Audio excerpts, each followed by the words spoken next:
सुखदेव जी ने सारा उपदेश दिया है। अब राजा परीक्षित बैठे हैं। 7 दिन से राजा परीक्षित कथा सुन रहे हैं और उस कथा को आप लोगों ने 9 दिन सुना है।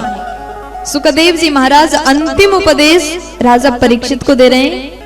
सुखदेव जी महाराज कहते, राजन अब समय हो गया है, ध्यान से सुनिएगा।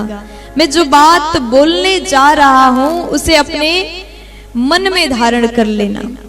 राजा परीक्षित सुन रहे हैं। सुखदेव जी बोले, राजन तुम तो राजन मरी से पशु बुद्धि मीमां जहि न जातः प्रागभूतोद्या देहवत्तुम ननक्षति।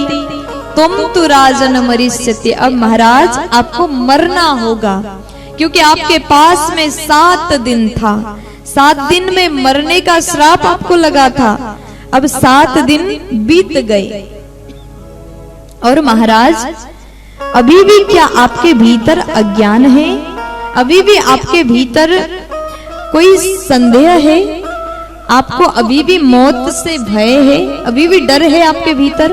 अगर है तो इस पशु बुद्धि को त्याग दीजिए। थोड़ा सा समय है, जो सवाल है कर लो। जैसे पूछा। राजा परीक्षित कहते हैं, प्रभु आपने जितने अच्छे से हमको ये अमृत पिलाया है ना, अब मेरे भीतर थोड़ा सा भी संदेह नहीं।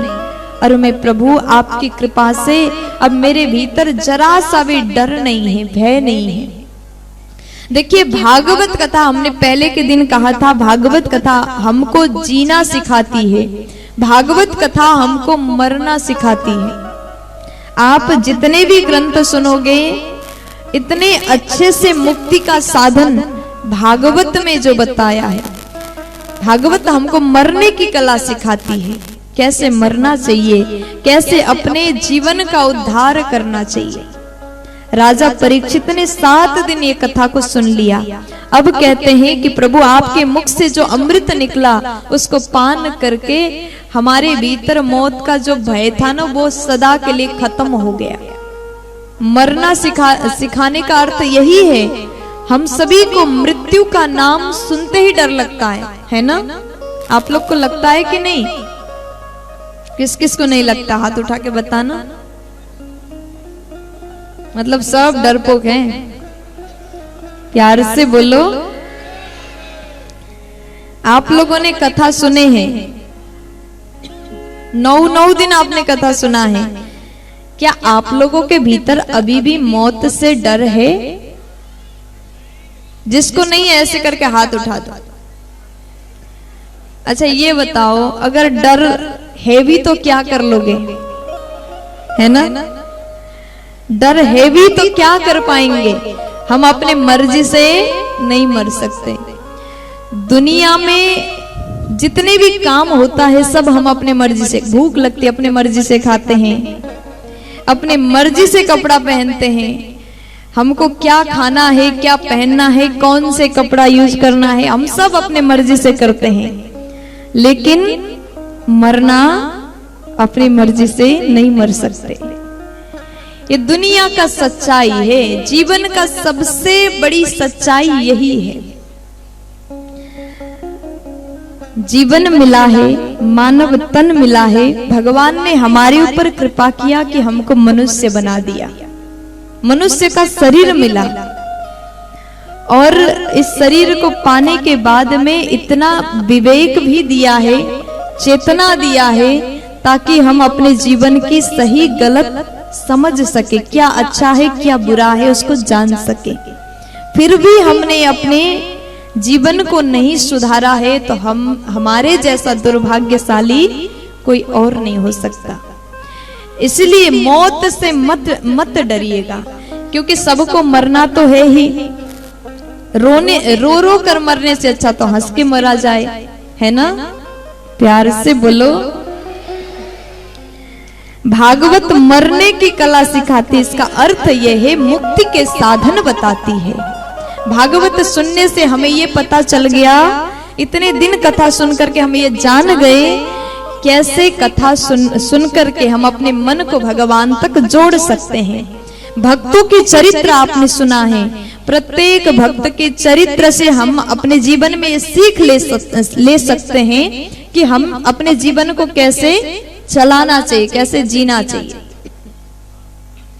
इसलिए मौत से डर खत्म हो गया, इसका अर्थ है कि भागवत सुनना सफल हो गया। प्यार से बोलो, जोर से बोलो ना जी। कुछ लोग बड़ी तैयारी करते हैं, ऐसा लगता है कि संसार में जो धन जोड़ा है वो हमेशा हम उसका भोग कर पाएंगे। यहाँ जमीन ले लिया, यहाँ मकान बनाया, दुकान बनाया, अच्छा खासा बिजनेस चल रहा है और लगता है कि हम मरेंगे ही नहीं। इतना सुख संपत्ति दौलत हमने जोड़ लिया, लेकिन एक दिन सब कुछ छोड़ के जाना पड़ता है ना? सब छोड़ के जाना पड़ता है। चलो एक छोटी सी एग्जाम्पल मैं आपको दे दूं। एक लड़का था जिसको मौत से बहुत डर लगता था। छोटी सी कहानी है, ध्यान से सुनिएगा, जीवन में अच्छी सीख मिलेगी।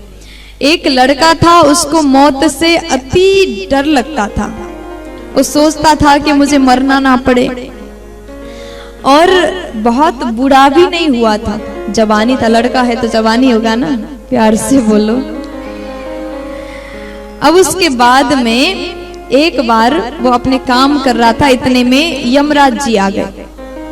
यमराज जी को देखा तो डर गया। आप कौन? यमराज जी बोले हम तुमको लेने आए, आज तुम्हारा अंतिम दिन है।